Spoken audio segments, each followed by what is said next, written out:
How have you been? Yeah, things are good, man. I know we kind of went back and forth on Instagram here and there, and what's hilarious is I shared on my story yesterday that Loom video that I sent to Dickie, who I worked for a couple of years, and Mhm. around that same time, I actually sent you. I was like, "Yo, are you looking for a clother?" And if you scroll back up, scroll back all the way into our DM thread, it's there, and you're like, "I'm all set for now." And then we were just like stayed in contact, so it's been super cool to watch you and see you kind of crush things, and it's been really cool. So I'm glad we got to finally connect, man. Yeah, no, man, 100%. Yeah, I saw that. I actually saw that story. It's crazy how things fly, bro. Like when you really start taking some action. What you been up to? Yeah, so let me give you the condensed version. So Yeah, like long, 30 second, yeah, yeah. uh, So long story short, I graduated university in 2020, and then in North Carolina, I went to Tennessee. There goes my fucking screen. I went to Tennessee, started a construction company with two of my friends. I wasn't the actual founder, but they brought me in as like the first person that came on board. So it was just us three. mhm. I got into closing and sales, did $1 million in revenue my first year as a sales rep, and I just had a natural knack for it. And then ended up realizing that they couldn't teach me very much just because we were kind of on the same like skill set level. I was like, okay, I need someone that's way ahead of me so I can pull into the future all the mistakes that they've already made and things like that. So I was seeking mentorship.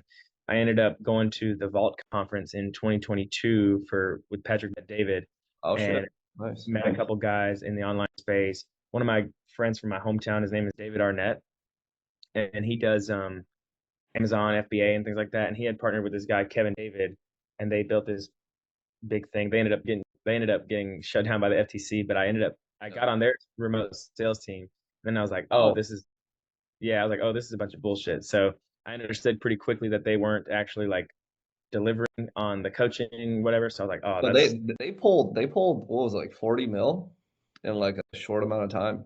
a Selling lot. like those high back end with no delivery. Amazon stores automated, it's just like a bunch of Yeah. days in the Philippines. So I get in there and I'm like ready to stab somebody like, in a good way to drive the company forward. And then I quickly realize people are submitting support tickets and jumping on and bombing the webinars. And I'm like, what is happening? And so I ended up, once I realized that they weren't legit as legit, I think they had good intentions, but they just It's were, just hard to yeah, fulfill on that. Yeah. yeah.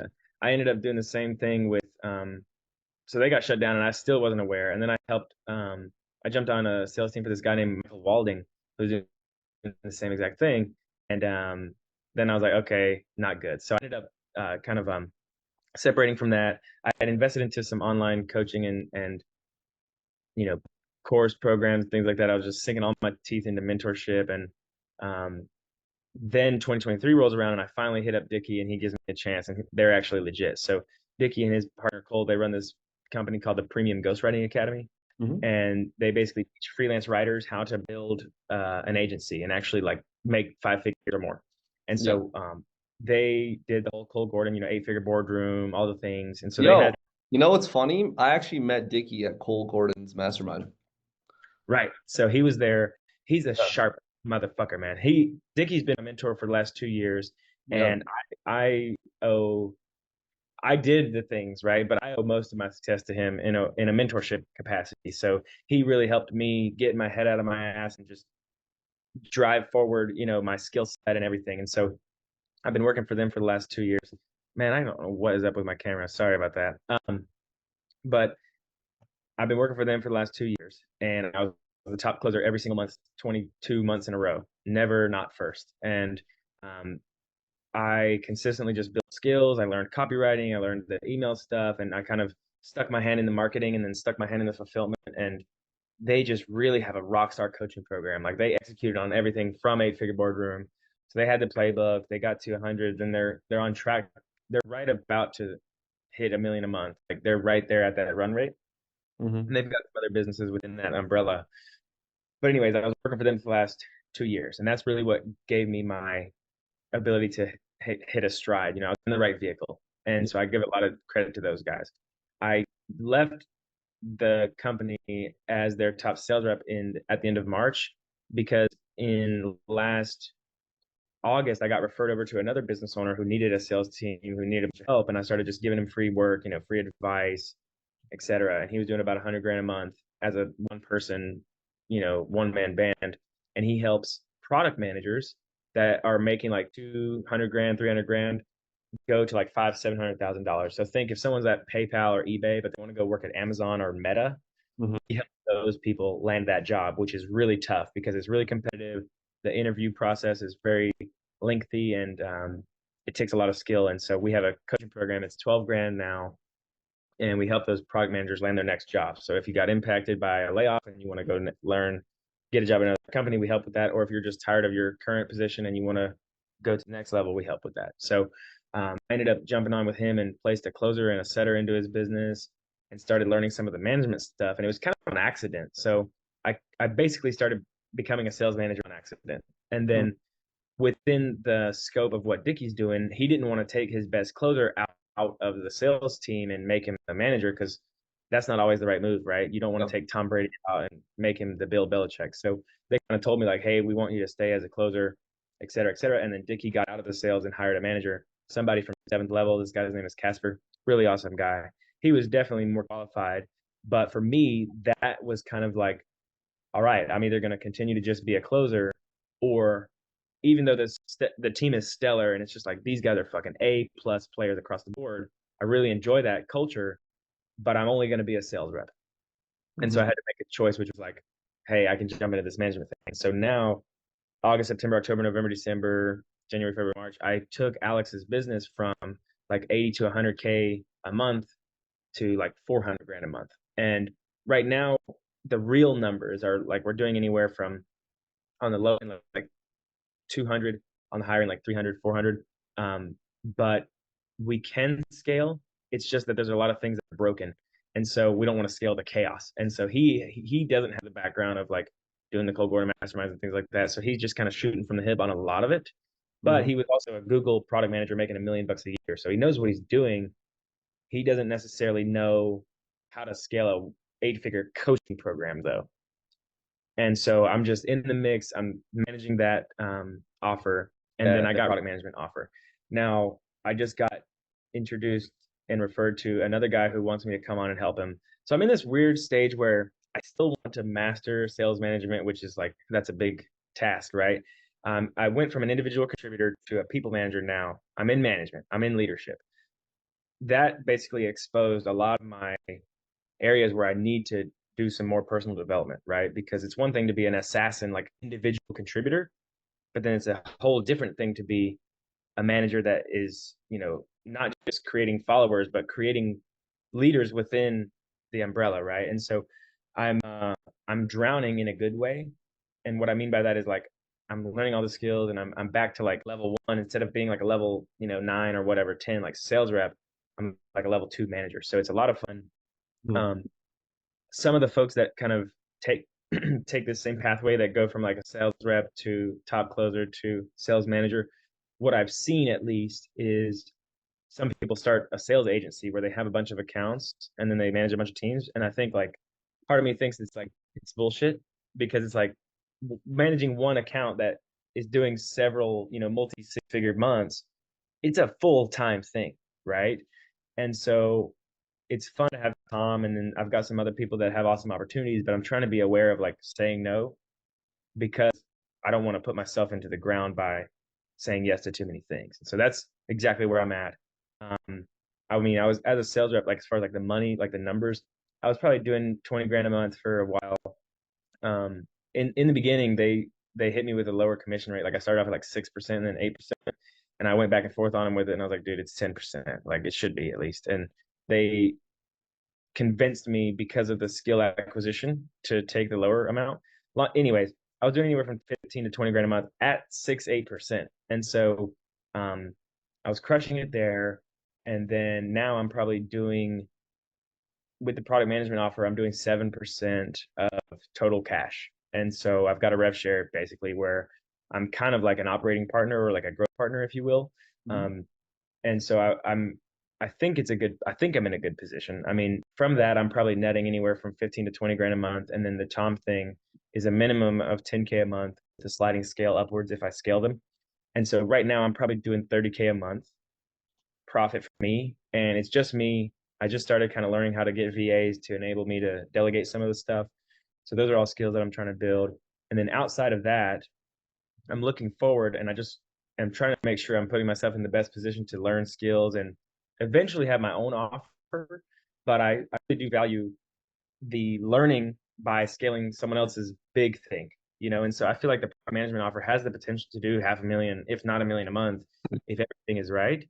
So, Um, so what I would be looking at is on a management component, like how much quality control are you actually doing on each call?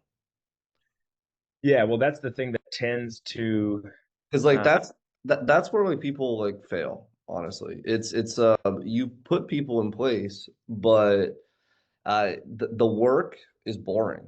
It's not a fun job to just listen to calls and review calls. Like I did that for a living for years. So that's how you actually get better at sales management is like reviewing the calls and giving leadership on because you are an assassin at closing. So you got to look at what this person is doing and like what are they lacking in? Is it the discovery? Is it the conviction? Is it the belief reframe? Is it handling concerns? Is it handling the nerves at the end? Like whatever that is, specifically at minute 37, and then bringing that up as a fast latency delivery on it. If yeah, you're not doing that, the team is going to keep kind of spinning their wheels. You're going to keep kind of making this 30K a month. yeah, and I think that in terms of QCing the calls, that's probably what falls to the wayside the most, because with Alex specifically with his business, he essentially had nothing when I came up to him. Like he was just reading a pitch and like sending him the link. Like he didn't even know how to close. And I was Yeah. like, oh my gosh, like you have a lot of potential because you simply have no idea what the fuck you're doing, but you're sitting on a gold mine. Like this offer is valid and it's very specific and the pain is real for these people and the delivery is off the chain. Like there's nobody delivering like he is for these people. And the downside, though, whenever I've been scaling, and the reason why I waited like 6 or 7 months to leave PGA to do it for him full time is because I effectively have had to step in and create all the sales HQ and the tracking reports and all the things that are required for a sales system. And Yeah. up until this point, skill set training and QCing the call reviews have been what kind of falls to the wayside the most. And so I'm still good at getting the guys enabled and making sure they hit projections and staying on top of their conviction. But that's probably where I need to put more of my attention and just time blocking it and actually making sure I review those calls. And I hired a friend, not a friend, but my first mentor. His name is Sean Ray. I don't know if you're familiar. He was one of the coaches at Closers on the account management. Like he does what Yeah. Temple. I'm I know Sean as well. Yeah, Sean's a good guy. Yeah. Yeah. So Sean He's was UK accent, Sean. right. Yes. Yeah, Yes. yeah, So yeah. He's yeah. a good, So yeah, yeah. He was my account manager actually in with closers. Yeah, so I was underneath Sean and then Temple, both of which I have a lot of respect for. But Cool Sean guy was the too. first one that Like, kind of like, yeah. yeah, Sean coached me and I just started paying him a couple grand a month to help me on Tuesdays and Thursdays with skill set training for the guys. And so he is, I'm a pretty good trainer in the sense that I can relay what to do and I can actually coach the guys. Um, but he's a few leagues ahead of me in terms of that. So I outsource that a little bit in terms of like twice a week skill set training with someone that's a bit better at training than me. So that's been helpful, but the call reviews is still where I need to be. The thing about Alex offer is that the marketing, they don't have like a rock star CMO and they have a pretty good success and fulfillment department. Like the results are there, but it's all kind of just clunky. And because I've seen what a real A plus player team looks like across the board with Dickey and those guys, there's a bit of what would you call it? For lack of a better word, there's just a bit of frustration because I can't focus on call reviews because I'm having to go teach them how to do like a Jeremy Haynes hammer them sequence. Or on the fulfillment side, it's like you need module 0 and you need an onboarding and you need XYZ and you need the welcome call on Monday. And like they're not doing any of those things. So I'm going to have, I've kind of had to reach into marketing and reach into fulfillment so that the scale is actually possible. And what's interesting about his business is it's straight organic from LinkedIn, no ads at all. And it's good because that's a good signal, right? But um, sometimes like what we're running into now is he's just doing to keep the calls booked at the same level that he wants them to. He's basically turning his LinkedIn into like a CTA machine where he's just going straight for a book call. And so what I'm trying to tell him is what Dickie and Cole do is they just send everybody to a 5-day email course, lead magnet, and then they nurture them. And they've got probably half their book calls are from the email list, not directly from social. So it's a better flywheel. And so that's something that I can see potentially being a cause for concern in the upcoming months. Like I can kind of see where the puck is going on that. Because Dickie and Cole struggled a bit too because their business was straight organic. So that's what I am familiar with. And there's ups and downs with that, right? And I can assume that you have a bit of a better handle on like paid acquisition and things like that. And so that's a skill set that I really haven't been exposed to as much. It's also like again, not really my department, but I'm conscious of the fact that because I have a rev share, it is, and so that's Yeah. exactly where I'm at. Yeah. Um,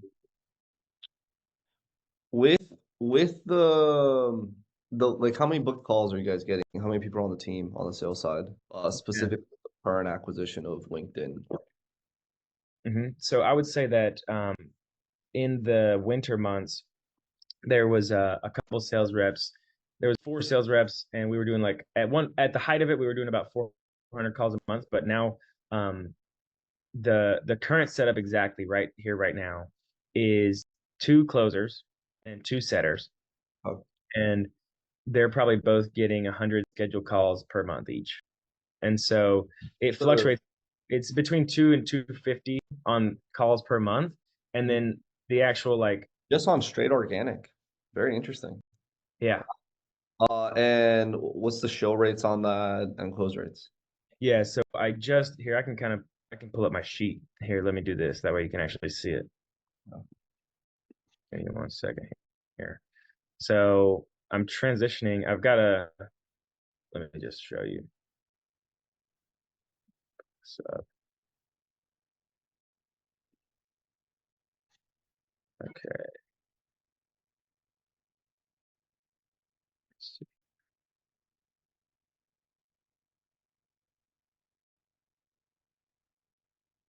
Okay. So the show rate is actually one of the bottlenecks that I just went in and built out. So I hired a confirmation specialist, basically like a VA who I send them an iPhone and they're confirming everybody. Yeah. And so we've been attacking show rate religiously, but this is a good high level overview Hmm. of where the business is at. And most of these numbers are pretty on par. Yeah. Um, although this actually, um, there is a few things that aren't included in here because we had a couple sales reps in January and February that aren't actually in this data. But of the 2 guys, Kirk and Matei, that are here, this is Mhm. their data. Yeah. Yeah. I mean, yeah, show rate and closing. So show rate, what are you doing on show rate? So you sent a Filipino an iPhone? Is that what you said? Yeah. So long story short, I have a VA and I sent her an iPhone in the mail, Mint Mobile. She's doing group chats with the closers, and she's basically saying, "Hey, this is your strategy call with the closer. Here's the Zoom link. Can you let me know?" And same thing on the email flow. And then the closer, I'm having them pop a voice note in the thing. So, speed the relationship, like, "Hey, Renato, this is Tristan.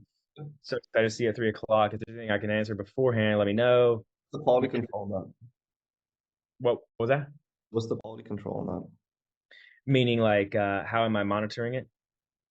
Yeah, so I have Trina report to me every day, and she has a just a spreadsheet that she made, and she's the VA that was actually at PGA. She's helping me too. She's still there, so she has the right playbook to pull from. Cool. She attacks it relentlessly and just has So it that's good. So backwards. your show should pop up there. The next is definitely the hammer them with Jeremy Haynes for sure. Um, because you want to dominate that feed, for people to just like, they book the call, they have 1 to 2 days. If you're, I assume you're not booking anything longer than 48 hours. Mm-mm. Yeah. The So they have right one to now, two days.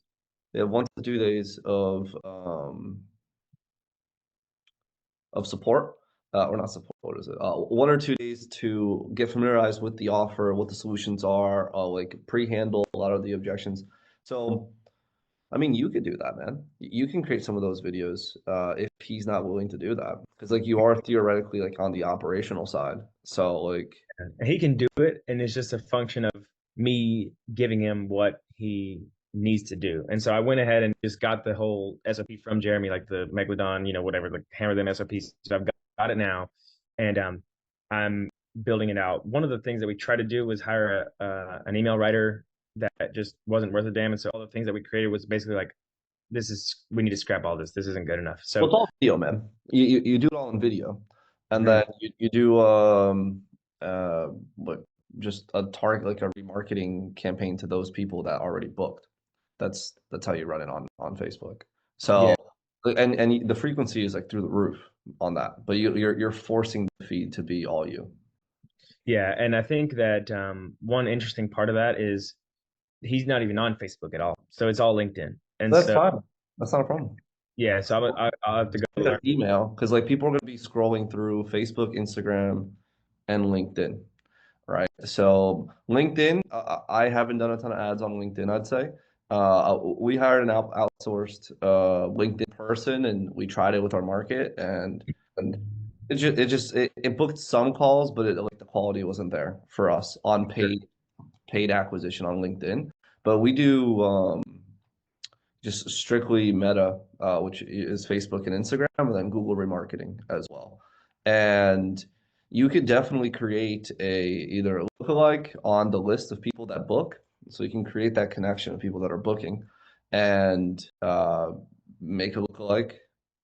No, not lookalike. I mean, you could for people that are booking. So how are you tracking the pixel as well? Because that could be the other scenario too, like sending people that are booking and closing, we start marketing to just those people as well through a Yeah, look. so I know that, and once like I can answer, I'm going to take a shot at answering that question, but then after that, it gets a bit outside of my Yep. understanding. But like in terms of like the UTM taxonomy and the attribution stuff, we have that. Um, I would need to go and really like get clarity on what is actually happening. But we have the pixel, so I know this much.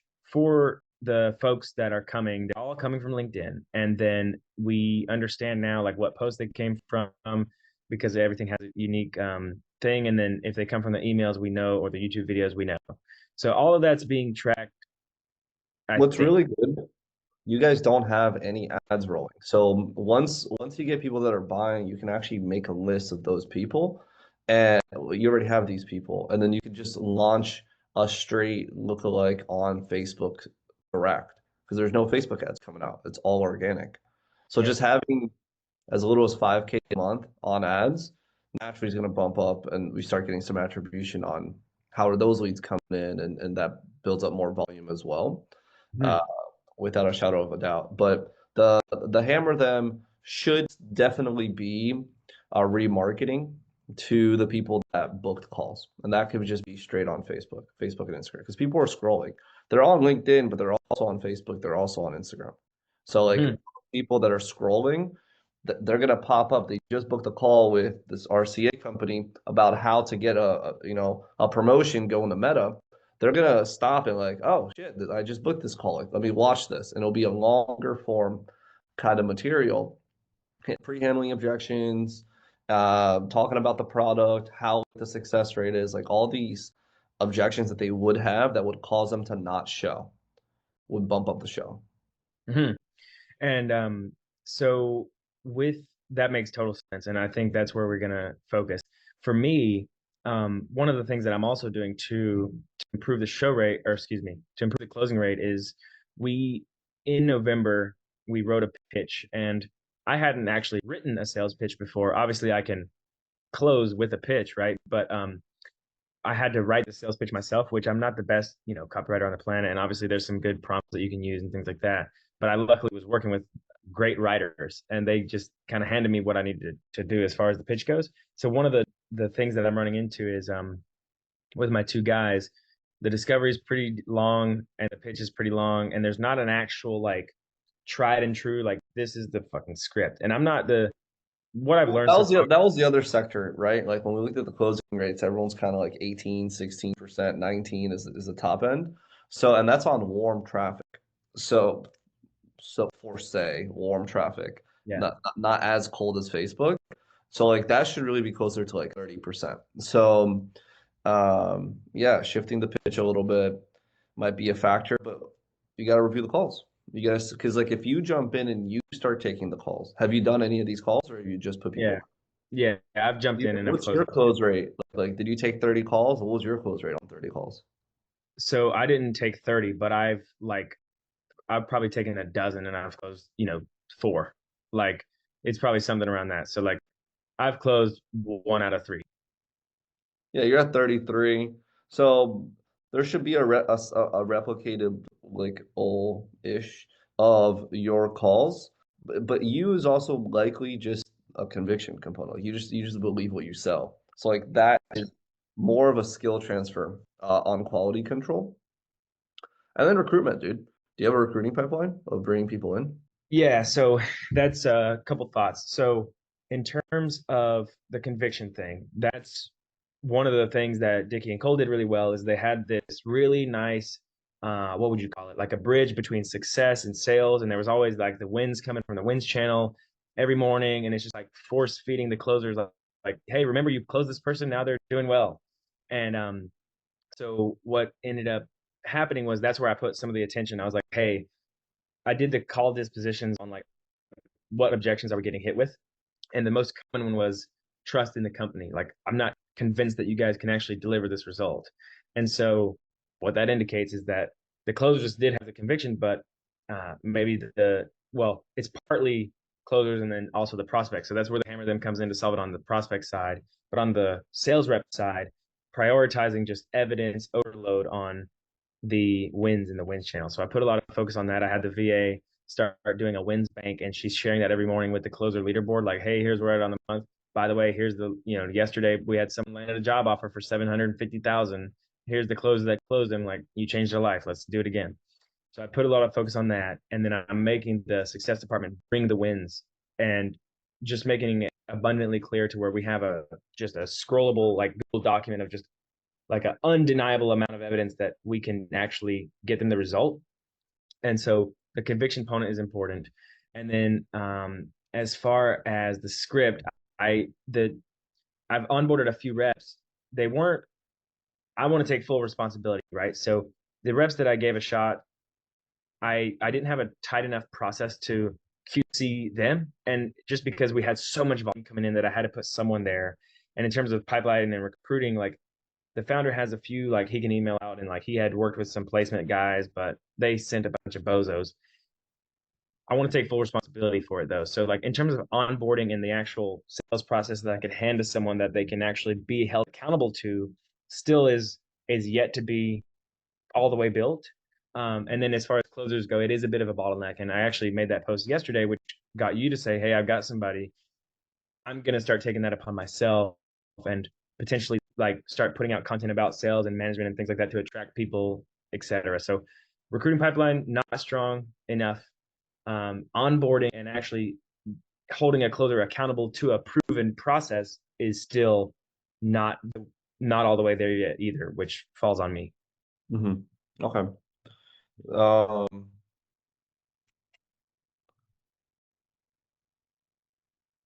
with the well, there you go. Yeah. So so so that's what you got to take action on. Yeah, so it's now a matter of like it seems to be the case that I've got it's kind of like when you have 10 priorities, you have none, and so I'm really trying relentlessly to just attack one thing at a time. And so I attacked the show rate, and now we're popping off. Like last week, we had 79%.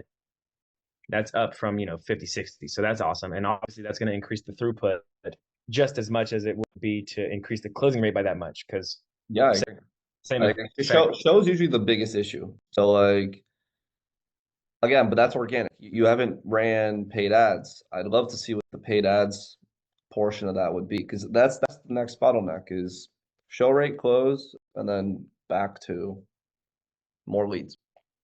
Yep. And so got the show rate handled, and now Trina, the VA, owns it. And so I've effectively handed it off with someone who's competent enough That's that I good. You know what I mean? Add the hammer down process, man. Like go and get every single major question, concern that you're getting on the sales side, list them all out. It'll be like three.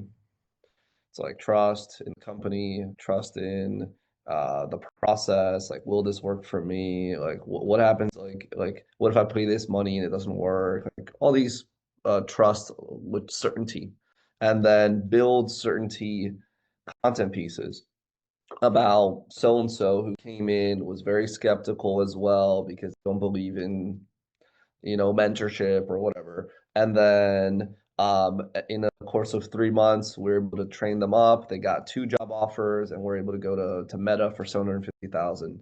And it only took 3 months from initial start. Hmm. Yeah. We have that. It's really awesome because the part of the reason why I told the founder that I wasn't ready to jump yet was because I haven't been around long enough to see the convictions start to pile up. But now that I've actually been here for 6 months, a bunch of the people that we enrolled in the beginning of the year, their lives have been completely changed. And so I'm forcing those guys to go and document that. And even if it needs to be me, I'm like, yo, I'll film the fucking testimonial videos. Like, put me in front of the people that are winning.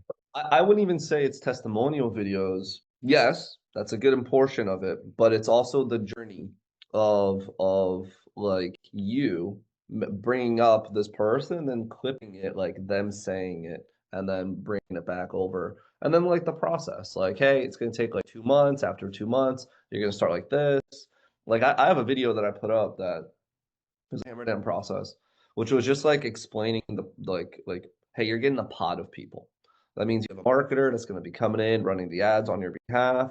You're going to have an advisor who's going to be giving you direction, knowing exactly how to take your business and scale it the right way. In addition to that, you're going to have a setter who's going to be responding to all the leads so that you can actually just focus on your sales calls. And in addition to that, we have an operations manager who's going to be making sure that the main pod is directing, driving your business forward. And that in itself showcases it's done for you. People are giving one-on-one attention. There's virtually zero reason you're going to fail at this because you have so many people paying attention to you. Hmm. See what I'm saying? And yeah, that's exactly what it is. And so highlighting that, I think that's a good point that you're making, which is like not necessarily just the result, but also the throughput and how you're getting there with the journey, with the hands-on, long People term. just want to get awareness of like what does it look like? Like that's where uncertainty comes from. Like they could trust Tristan saying, hey, yeah, it's gonna work. But then they're like, how is it gonna work? Right. Yeah. And that's what we still get hit at the end with like, but how though? And so it's like it's really hard to handle that after we tell them it's 12 grand versus before we tell them the price, right? That could So also be a little bit in the pitch too. So you should audit like the delivery of the pitch as well. do you have any, so that's like one of my homework assignments for like today. Do you have any best practices to audit or maybe rewrite a pitch or because the some of the Deep deliverables have down, changed since we have you gone through any of Cole Gordon's material? You said Cole, was it just is Cole like Dickie's partner? Is that what it was? think he's partner, but Cole Gordon, I have STA, so Okay. I have the sales team. So in that framework, what it comes down to is like everything I've tried in the past like it needs to sound like it's new, different than everything I've tried in the past, and like sell away why everything I've tried in the past has not worked. So you like using a little analogy. I still do three. I still run three things. We're gonna do three main things, and I look at the real bottlenecks of what that process is. Um, and I try to make it like I try to make the pitch like 6 minutes. I'm not trying to pitch for too long. 6, 8 minutes tops. Yeah, the pitch has become because of the lack of QC, um, and the closers just, somebody closed and they said this one thing, so they stacked it on, and then like it's like 12, 15 minutes like of Too just long, dude. You lose people. You lose people with it. You need to create like I know a little analogy. You should have some little analogies of there or stories in it as like that those would help like break it down like instead of like explaining things away, it's a 40,000 foot view of how you're getting there without being in the weeds. Mhm. But yeah, dude, you get the quality control, man. Like you gotta sit there.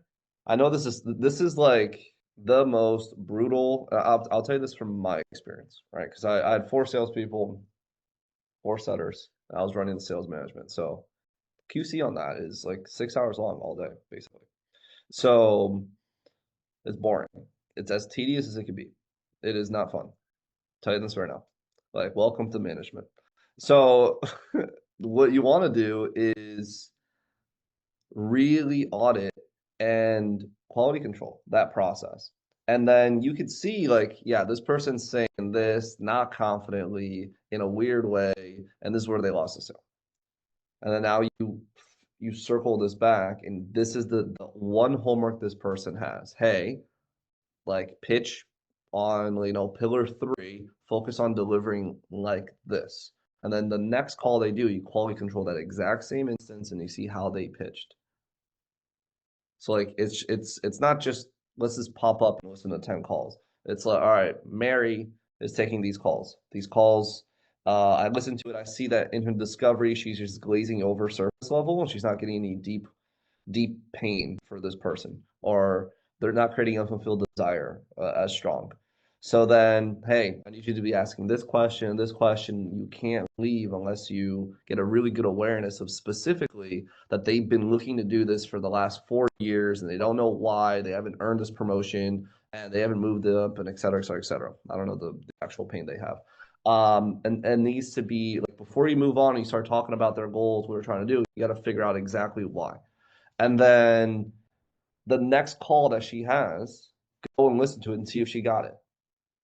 Hmm. If you did not get it, you go back like, hey, we brought this up. Like, help me understand. What do you feel like you need help with? And then that's a one-on-one. And then we review it again. And like until you get married to like unlock the discovery, perfect. Now we find out that she, is not confident in the pitch. Cool. Now let's go solve the confidence in the pitch. And Hmm. keep listening to just the pitch until that's dialed up. And Hmm. that's like that takes time. That takes like 3 weeks, 2 weeks, depending on how many problems they have. It's an ongoing like you review the call, feedback, because people also don't learn as fast. Yeah. And so that's a really helpful reminder just how that is pretty much the thing that needs to be done. And it's just that in terms of like time blocking, what I've been running into is that I created a bit of a habit where the closers would like call me in and have me help them close a deal, and I jumped in and helped them. But then it created this function of like it just kept stringing along like that. And so I'm having to pull back away from that and really try to enable them to do it themselves. Um, and making time for the call reviews unbothered is going to be the name of the game, because right now it's just kind of like my calendar's wide open, and there's just like a dumpster fire that might not actually be a real dumpster fire, but it seems that way How because do you I'm wake up? I mean, I'm waking up at like 7 and I'm What doing when is the first meeting or first call? 9:15. Okay, so run from 7 to 9. That's like your block, 2 hours. 100%. And so get it And, done. and then when's the last time for calls? So the last time is 7 p.m. Eastern that the guys are on. Okay. It's a little long, but like you're still like this is normal. You're gonna put out fires unless you like you create a schedule where people are self-reliant, which is something you have to build up to. Um, you have a 2 hour work block in the morning, Monday through Sunday. Yep. And would you say, obviously, anything as far as feedback is going to be better than right now, but I think it's helpful to remind myself of like you can't coach too many things at once. Yeah, So one thing at a time. Yeah, because you also don't want to break someone. That's something I've also done. I've like broken people with like destroying their confidence because I just discovery pitch was terrible. Tie down what happened here. Objection handling, like what are you doing? So one at a time is really good because you have to keep conviction high for their next call. yeah. And so then it goes back to the point where, like you said, it's like leads, show rate, close rate, and then repeats for the sales reps themselves. It's, you know, conviction, skill set, confidence over and over again. And then behind all of that is pipeline and recruiting. And so that's probably where like for example, I've got one of the two sales reps. He's wanting to go out of town at the end of this month, and it's like, okay, perfect. We're screwed unless I get somebody in here. So like now it's going to force me to do, a really stellar, not stellar, but at least a good enough um, onboarding process with a reliable script that someone can come in and actually, um, you know, have to where they can make it through the call while learning the business acumen about the industry and those things like that too. What would you say is like in terms of like if you hire a closer, how are you typically? I know we have like there's like the closer scorecard in the Cole Gordon thing, but um, what are you doing? Are you enabling them to potentially do like a mock call before they get on live calls? Are you giving them 10 live calls and see where they fall, cutting them quick? What would you say as far as like onboarding and then that like whether they stay or not, like what does that kind of look like or what mistakes have you made or best practices have you created around onboarding and then getting them up or letting them go? Yeah, so I kind of follow Coles pretty routinely. So I'd say it's like daily one-on-ones to progress them forward. And like prior to them, so are you talking about like they're already hired? So you've already done all the filtering to get them in, now they're Yeah. hired. Okay. Mhm. So yeah, first day, I'm going through the call of the script. So like I should already have all the SOPs on what the script looks like from discover, like rapport build, this pre-frame, discovery, vision, tie down, or pitch, tie down, and objection handling. I have that, and then I also have the SOP talking about the company, what we're about, the vision, the mission. And then I also have like the terminology of what's going on. So day one, they got to know terminology and they got to understand like the vision of what we're trying to do again because like we already sold them on that, but they got to keep reframing what the vision is. And then they should know at the very least discovery because I'm going to go through it in blocks. So very first one-on-one, I do it towards the end of the day. Let's role play just your discovery. So then it'll take like a 30-minute like time where we could continue to role play back and forth on the discovery. We get discovery. Next day, I'm like, all right, so your next thing is going to be pitch, vision and pitch, and maybe tie down. So then we go through all discovery, and the next day we now do vision, pitch, tie down, and then I see how they're doing. And we keep making improvements and iterations until they get better. Usually you Yeah. stay there for like a day or two because pitch needs to be dialed in. So Mhm. we keep hammering on pitch because it needs to deliver well. Then we go into objection handling day three. And in objection handling, again, we go discovery. So like we always just start it all the way from the top again. And we just like prolong the one-on-one. First it's there's 30 minutes, then it's like a 1 hour, and then the last one becomes another hour as well. So 30 hour. And that's just day three. Day three, day four, depending on how long the pitch improvement is. And then as that grows, we now have the handling objections, and that's going to be where we spend another 2 or 3 days because it's going to be all the objections that people need to do, or the right tie downs, or the right reframes, all of those things that people need to focus on. So then I'd say like by day six, day seven, I let them go take live calls, and I open the calendar up. I'm just gonna let it rip. Um, I don't know if that's the best, but I found that that works best for me because I let them rip, and I'm like first call, I'm quality controlling. Second call, I'm quality controlling. Like, and I look at their EOD and I adjust how they're reporting on their EOD if it needs to be improved.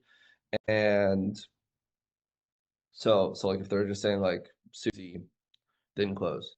Like like that's bullshit. Like what created her to not close? What frame? What caused her? Did you open her wallet, et cetera, et cetera? And and then I review the call. So then I can give feedback on the next one-on-one. And I'm doing one-on-ones every single day with this ramp up for the first 14 days, one-on-one every single day. Then it becomes, 3 times a week. And then it slowly becomes twice a week, then once a week. Like within 30 days, like I give people up to 50 calls to review or 50 calls of live calls for them to be hitting metrics. But if I don't see improvement in EOD or I see that they're jumping on calls, they're not doing like the best, I'm gonna be coaching them and because I put faith in them by hiring them. So I believed in them for some level. So now I'm gonna let them know like, hey, you gotta improve here, you gotta improve here, here, and it progressed. So, but if someone has taken 20 calls and closed a single person, like I'm not they're not entitled to 50 calls. 50 is the benchmark. But if I don't see any improvement, they're like they're qualitative via EODs are bad, they're showing up to calls wrong, like whatever. I'm already kind of cutting them a little early. And for your, that's really helpful. With your pipeline and stuff, how does that look for you? Do you have someone that's helping you source closers? Are you just maybe sending an email out to whoever? Like I how source them. So I like right now I recruit. So we get like about 600 applicants per month for 600 applicants for sales reps? for sales, client success, marketing, like all Wow. together, 600 applicants. Yeah. Yeah, that's nuts. That's definitely where the bottleneck is for like obviously I've laid out like, 10 bottlenecks or whatever, but the pipeline and recruiting I know will bite me if I don't really put draw your line in the sand type of thing on like I need to figure this out. So um what does that actually look like? I'm sure you didn't have 600 a month from the beginning, but how does Ads, that happen? just running ads. It's one of the that's actually one of the offers that I'm working on now is helping companies get more like either setters or client success, and because a lot, and even closers as well. And I try to get them outside of America. That's the kind of key actually that I found. With closers too? Closers, you can get Canadians, Yeah, and you mean um Americans and Canadians. There's some solid Americans, I will say. There's solid American closers. There's also solid Canadian closers. mhm. And whenever you're thinking through the difference, is it just like because the comp or um what is it exactly? I think it's like America has a hard like work ethic culture, I'd say. So like I'm just betting on like America, and then Canada is kind of the same way. I need perfect English, so Canada is the same way. Unless I'm gonna pay like kind of top dollar outside of a country, which is still less than what I would pay for an American or Canadian. Like, but the the level of communication needs to be really good. So I usually don't put like someone that's outside of the country to be a closer. I I've tried Jamaica and it didn't work. Um, for lower ticket, like things at the 3K level and below, I can put someone out of Latin America. But Mhm, anything that starts pushing like a 5K plus offer, I'm usually doing Canadians or Americans. mhm. And so whenever you're building the ad is just like, hey, we're building this awesome company, we're looking for sales reps, click here type form, just like basic like are you edifying your company or the mission? Like what exactly tactically on that ad is like what is it? Um, I- Really on track earnings. People want to look at the what are they going to get paid. I think too many Hmm. people. No. Okay, yeah. OTE. That's what gets the most. Yeah, I've noticed that with the small amount of, shout outs I've done. It's like OTE 10K hit me. And it's like boom. So Yeah. that's I think you sell the company later. I don't think I mean, you can say it's a fast-paced company. You could say here are the responsibilities, looking for, A-level talent that wants to be like owner like entrepreneur, like entrepreneur type people that like wants to be a part of an A team culture and etc. Like you could say that, and here's the responsibilities you have, but like, what's gonna get people to come in is like yeah, the money. Are you hiring strictly based on like previous experience numbers revenue, or are you hiring for hunger and like commitment and like coachability? hunger, commitment, and like how do they sound? Like, Okay. because some people can be nervous, man, on interviews because like this is like 10K a month is it's good income. It's like no joke. So someone that might not have sales experience but has a lot of hunger, like I know I can train them. So like Becomes a function of like how well can you get somebody up to speed. mhm, exactly like my top closers, all of them, had zero sales training prior. That's a belief that I need to break because my philosophy beforehand was like you have to have at least sold a million or whatever. but actually what happens is they've got these old tricks and they're kind of hard to train and things like that. So Yeah. um, Every single person I've hired that had I hired this girl that like did e-com that sold the same product 5K, but she did B2C e-com and I do B2B. And she was literally like hitting the same metrics as my top closer. And I was like, oh, this is gonna be a killer coming in. Tanked. mm, Like didn't listen, didn't like had her own like she's like an old dog like type of trick, like couldn't teach her any tricks or anything. She was just not willing. She and yeah, I like again that might also be like it's not that only beginners are who you should be going right, after, right, right. but like it's someone that showcases ability to listen to you, ability to be adaptable to what you're sharing, has a strong level of hunger. Like they will work. And I think if you find someone that's like that, if they don't have the most experience, they're still gonna go and push it and crush it. Hmm. And that's really interesting. So yeah, man. I mean, you've given me an absolute metric ton of value in this hour, man. I do want to be respectful of your time, so thank you. I was curious, whenever you're looking at doing these audits, is it you just trying to like, is the goal is just to kind of like document and give back a little bit and just have some fun with it? Like, what prompted you to maybe, put this bat signal out to do this? I want to start building out my personal brand and showcasing the information that I know.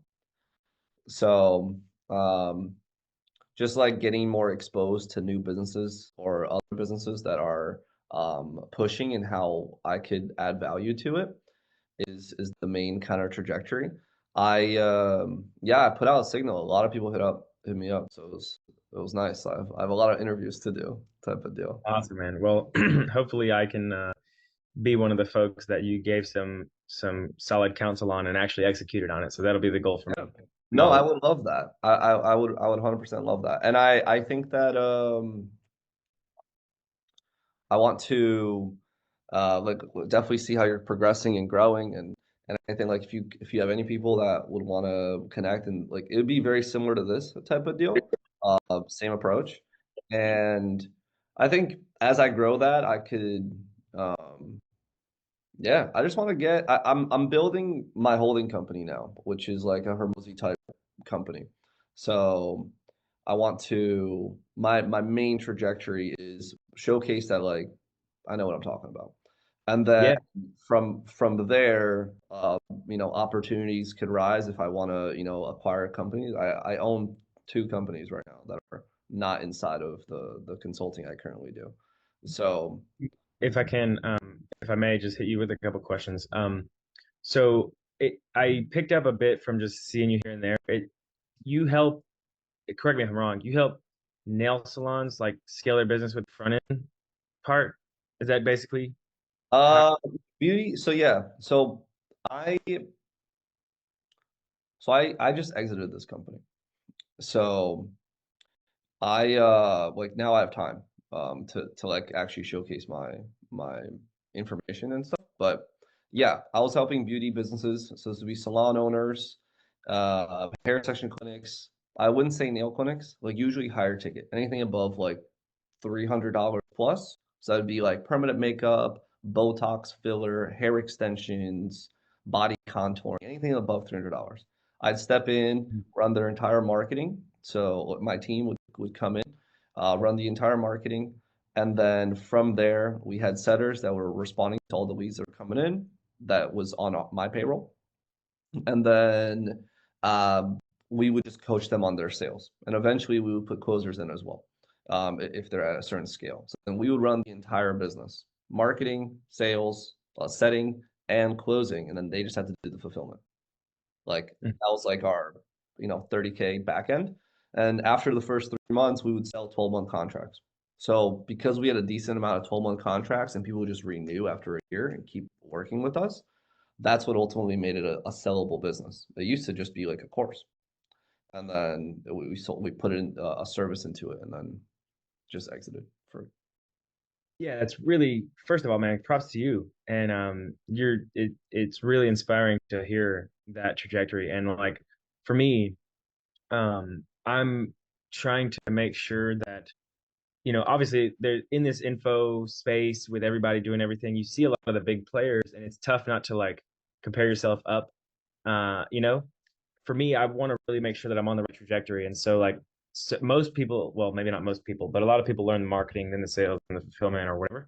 I was placed in the middle, and now I'm kind of have to go left and right. But it sounds as if I can learn the marketing systems, and I have the sales infrastructure and things like that, and I've recreated it now. If I just keep learning and being able to do that, I could just attach myself to something like a beauty industry or anything and just basically come in and just like attach myself to the front of their business and scale them and then create something similar. So, what made you, was it that you saw an opportunity with that industry? What was it that made you do that? Was there some sort of like happenstance or coincidence that made you choose that? Like, how did it, what was like the, That industry in particular? Yeah. Honestly, I'd say it's just kind of lucky. Uh, like we picked up a client that was in the beauty industry, and prior I was doing dental. I was in the dental field, and I still have a ton of dental friends that I'm friends with as I was helping them grow their business. But the cost per lead for a dental client, like a new lead, was like $20, and then in the beauty industry it was three. So I was yeah, like, see, yeah, I was just like, this is the industry I'm gonna uh, come in and abuse. And we've had a lot of copycats now, and which is fine. But like, yeah, like blue ocean kind of opportunity. And now we're what our mode is that helped like obviously the PE company that picked us up. The moat is that we just have such a great product that people actually keep like we have people who have been paying us for 3 years still just like still working with us because like the delivery is just solid. And like it would cost more money for them to go and hire this team that's a marketer, a setter, and a closer, plus like an advisor, like so four people on the team, like at our like biggest package, than it would for them to go and hire these four people in-house in America. hmm, yeah, it's really interesting, man. I think that's one of the things that I was thinking through, which is like for this product management offer, obviously Dickey and Cole are like rock stars, right? And they're just executing on all cylinders. But the problem they're solving is like freelance writers, and now they're kind of like sharing a lot of the AI stuff, which is awesome. And they're just blowing it out of the water. But for Yeah, this, but that's a B2C market, bro. It's a B2C market. So like that TAM is a very big TAM. Your TAM is also like how many developers are there in America? I mean, the product managers that we can actually make a, unless we could create like breaking into product management and things like that, but for the specific offer that we have right now, I mean, I would have to guess at the number, but at least 100,000. I mean, Perfect. You can take it to 1 million a month. yeah. And so, 'Cause it's a higher ticket, you can sell it for higher ticket. Like 12K is much higher than usually B2C offers. right. And in addition to that, like the market's a little more like they have the money. Like you're not talking to a B2C person that's like putting, 8K on a credit card. You're talking to someone that's already making 200K. 12K doesn't seem like a big ask. You could probably even charge fucking 50K for this. Mhm. And so, whenever you're thinking about, obviously, we don't want to put the cart before the horse, but whenever you're thinking about the retention and continuity, there's an opportunity and for like an ascension, but the only thing that we have right now is just, like 1,500 bucks a month or, whatever amount per month for the same thing. And the ascension isn't as differentiated. And we haven't even really gotten to that. Like, there's a bunch of people that are Honestly, due. dude, honestly, man, I got a buddy of mine that pushes 1 million a month on just front end sales. Hmm. And Like some products don't have ascension. Like you can artificially create an ascension by having like continuation of support, the community, but it's not going to be like this. massive. It'll be like mostly like an MRR type of deal, or like you prepay for the whole year in terms of support, and that could be fine as well. But your thing is just getting like you. What's your offer? 12K, right? You said Yeah, cool. 11 So or 12 if they pay across 12K basically. okay, cool. So you're Like looking at making 80. You're looking at making like 80 sales a month, right? So 80 sales times 12 is 960 a month or a year. Divide that by the 100,000 people. That's like 1% of the market. yeah, the number's there. So You know? the I'm convinced, right? So I guess this is more of a selfish, like a personal question for me. So Alex took a chance on me, honestly, because I'm not the most qualified sales manager by any stretch. I wasn't even a sales manager. Like he just saw, he was like, there's this line he told me whenever I was telling him, he was like, when are you gonna, quit with Dickie and Cole? And I was like, I don't know, man. I don't know. And he's like, look, they see you for who you are to them right now. I see you for who you could be. Mhm. And that was like, damn, okay. So he took a bet on me in all respects. And I am so grateful. And I want to respect the opportunity. For me specifically, how would I be how what are some of the things that based on what you've heard from me so far, I'm treating this like it's my business, right? Even though I'm just, quote unquote sales manager, there's opportunities that are elsewhere, but I know that this one in front of me, although it might not be at that 8-figure run rate like I was used to seeing and hearing about before, I know it's there. So what are some of the things that you might say to me specifically on how I can best position myself within his business as well as just raise all the tides and put myself in the best position? Because a lot of shiny objects, a lot of people asking me to help them with their thing. There's a lot going on for me, and I've kind of lost that specific direction. It's become a bit more general of an ambition, and now I'm kind of anxious because I'm 2 months in. I'm like, like I'm going through that wave of like I'm a bit more generally ambitious, and it's a bit. I have a bit of anxiety around like what is next, How much do and you want to make? What's your goal? well, if you asked me that last year, it was I just wanted to hit 25 and then 30K a month, and I did those two things as a sales rep. And now, I mean, the number that comes to mind next is 50 and then 100. Um, Why? yeah, that's a great question. The why? I'm gonna try not to sound cheesy. Here, I'm gonna try to not sound. Let me think through this. So I take care of my mom. That's probably one of my biggest, like, straightforward, like, Awesome. I need, I pay her bills. Everything is on me. And she deals with some like mental health stuff and things like that. So I'm taking care of her. That's a big one. Um, I like to splurge on my friends. I like to take care of everybody around me. And for me personally, I come from, welfare, food stamps, government, like my parents were making $1,000 a month for until I was in high school, like actually. And like combined, and like it was just off of disability check. So like my parents made like 12 to like 20K a year combined. And so from a young age, I really just wanted to change my trajectory. And I remember hearing the statistic like, most people that are born into X socioeconomic class, they stay there. And I was just like, fuck that. I'm not going to stay there. I'm going to get rich. Yeah. And so I have a big like financial driver there. Part of me just wants to become the type of person that is capable of hitting a 7-figure run rate as an individual or as a collective. When I'm not doing this business stuff and involved in all of this world, I run ultra marathons. I just did the Moab 240 last year, like 240-mile race. And I'm really just trying to like go further than I even think that I can, so that I can inspire other people to do the same that are kind of like from my background. Like I have a lot of friends who I've lost to drugs and violence and things like that. And long story short, I just want to show people that they can go a lot farther than they can. And doing that by not talking about it, but doing it. By documenting. Yeah. Um, I think you got a solid offer. You say you have 7% on cash, 7% on the whole nut. Yeah. whole net. Yeah, dude, that's a good deal, bro. Because if you take it to a million, you're probably gonna run a million cash. Uh, the company's probably running like what's the net on it right now? Like 40%?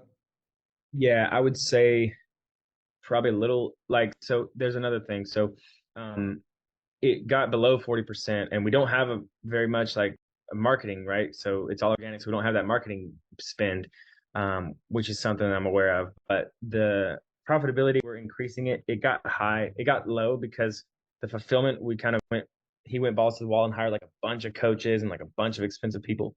So we're bringing that back down, but it's probably a little bit less than 40% currently. The goal is to get it higher and higher, obviously.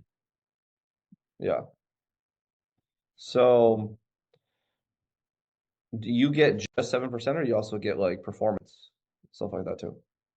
So what I basically told him was like 5 to 7%, and it would be seven if I hit the KPI, which was like um, the KPI for like scheduled to book calls, and then or scheduled to close. And but now it's just 7% off the rip.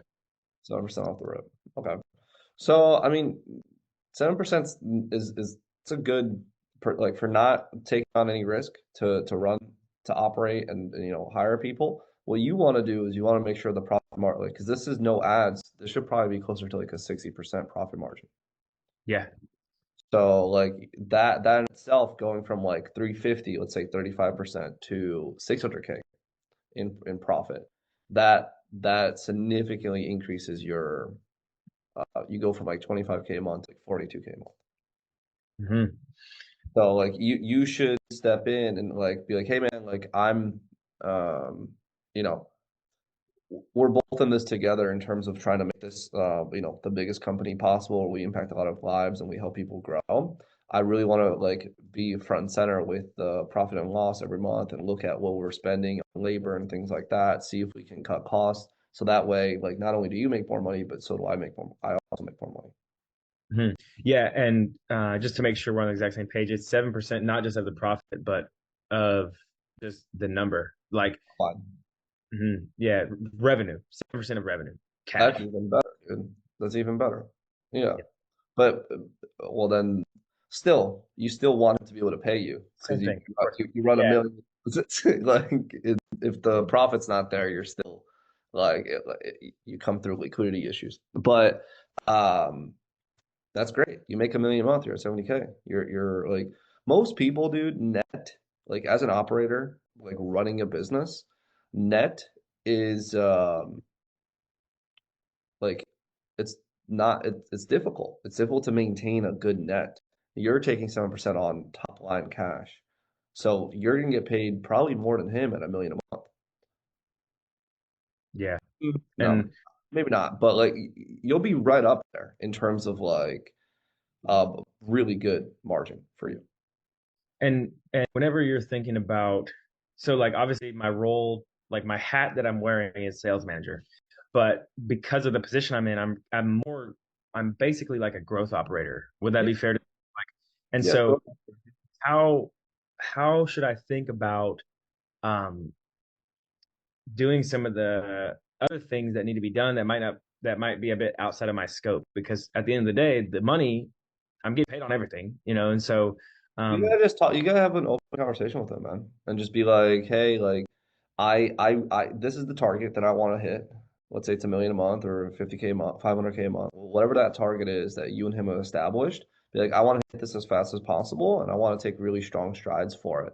So right now, I'm focusing on sales because that's the primary thing that like you hired me for. But I also see bottleneck improvements on the marketing front on increasing show rate. I also see improvement on, you know, helping you on your profit margins through hiring people and things like that. I see that we could really make some big impact, and I know that I'm at 7% here on top line, but I really do like do you see me being someone that could actually see like growth outside of the sales sector? And he absolutely does. And honestly, like he's looking to me for a lot of this. Because, for example, like on the hammer strategy and things like that, like he doesn't have a clue. You know what I'm saying? And he like I have a position Yo, man, that you're running this as like almost like a Jeremy Haynes model. right. So for me, the Like one he takes like 10% on top line ref as well, or top line cash that came in. So you're at seven. Like you land yourself a really good deal. Like you should juice the hell out of that. Okay. And then in terms of like entertaining other opportunities, what I'm hearing And is when you have better, got it. Okay. And if I were to like build out a team, obviously like I've got people in place that are on his payroll. They're not coming out of mine, right? There was a point where he was trying to get me to like pay for the VAs and all that stuff, but I'm like, I want to protect my percentage. And then obviously they're employed by him. So, so anyone that's on his team is his team. Anyone that you employ that are internally to you is internally to you. mhm. And And so, they can be a support for you. So like in my holding company, right? I have staff on my holding company that I deploy inside of the company to help the team be more accountable. Like all of this that I just shared with you, like I have staff that goes in and keeps the setters accountable to do their EOD reports, to also submit on their forms, to be responding to leads within 5 minutes, to follow up with all the leads. And that's my internal holdings employee that's managing and then also helping create more brand, which would be like blogs and material that can help, build out the know, like, and trust of the company that I invested into. But also when I'm recruiting better talent as setters or closers, that goes under the company's payroll for the company. God, yeah. So like, I have a guy who's kind of doing like the marketing, like he's sweeping the calendar and stuff like that. He's kind of doing like just calendar audit and things like that. Small base pay, like fucking $500 a month or like $1,000 a month. And then the VA that I just hired, confirmation specialist, all those things. He wanted me to take it under my percentage, but I just pushed back and I was like, look, this is your employee, like it's not mine. But if I do need to.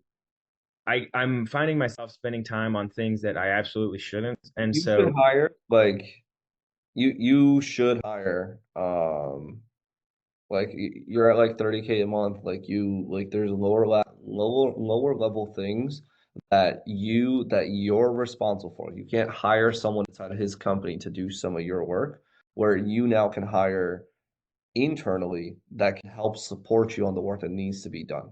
And that's going to elevate you too. Some of the top people, they have support around them that they employed themselves. Like top salespeople, like will go and hire an assistant to help get qualified people on. And like that's part of how they manage their funds.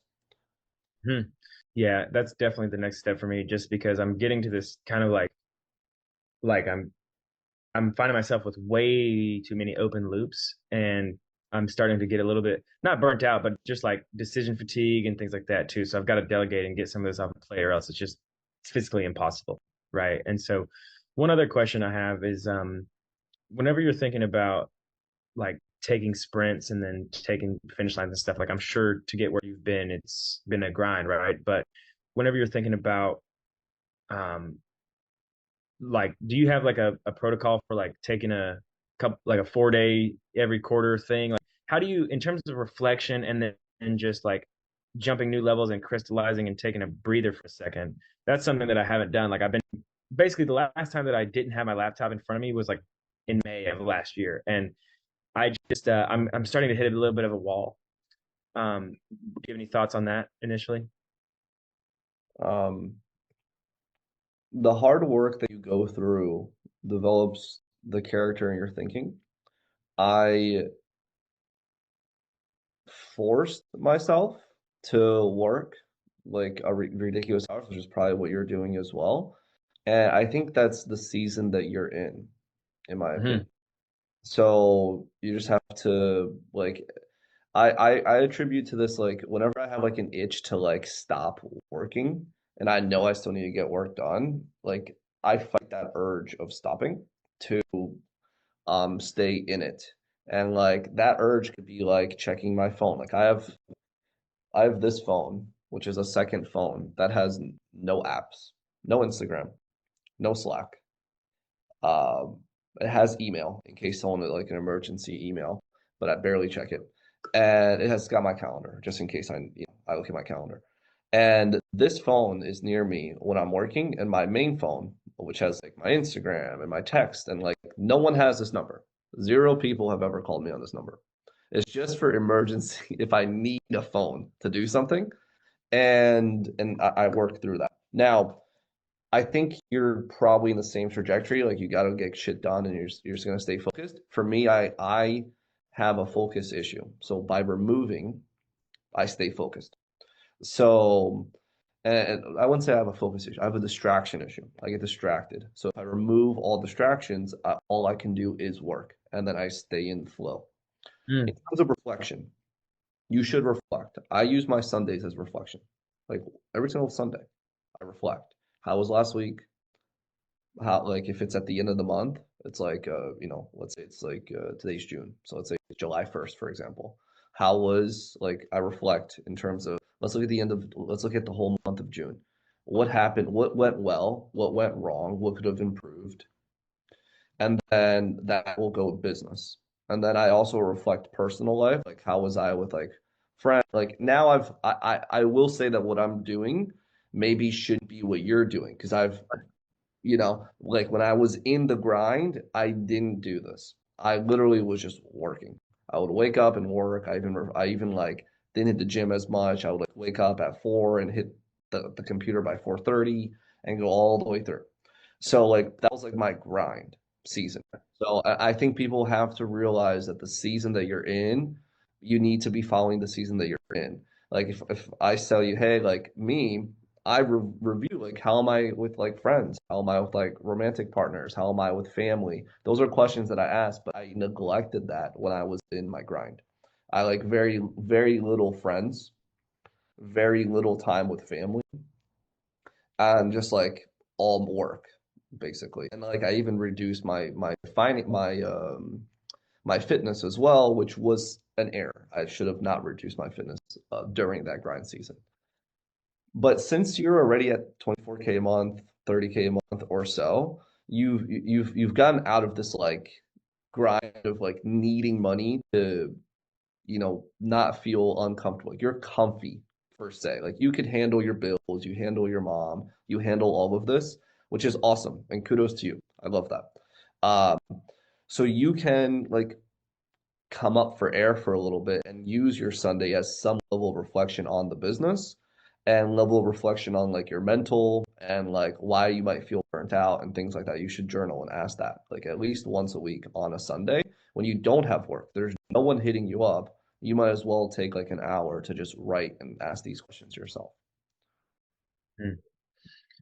Yeah, and I think that it's something that I knew and had, and it just kind of slipped away. So it's one of those things where it's that's probably all I need. And also, you make a good point by pushing back on the feeling of the need to, you know, go to the beach or whatever, right? So like I have way too many things to do, and it would be disrespectful to everyone involved if I, put myself first and, went to Mexico or something like that. So it's a good reminder. I'm glad that I asked because I needed to hear that. So, Yeah. dude, thank you so much, man. I mean, seriously, this has been a really, really helpful reflection and crystallization on a Sunday. So this means more to me than you know, man. I know that people would probably pay, four figures for this type of time with you. So it means a lot.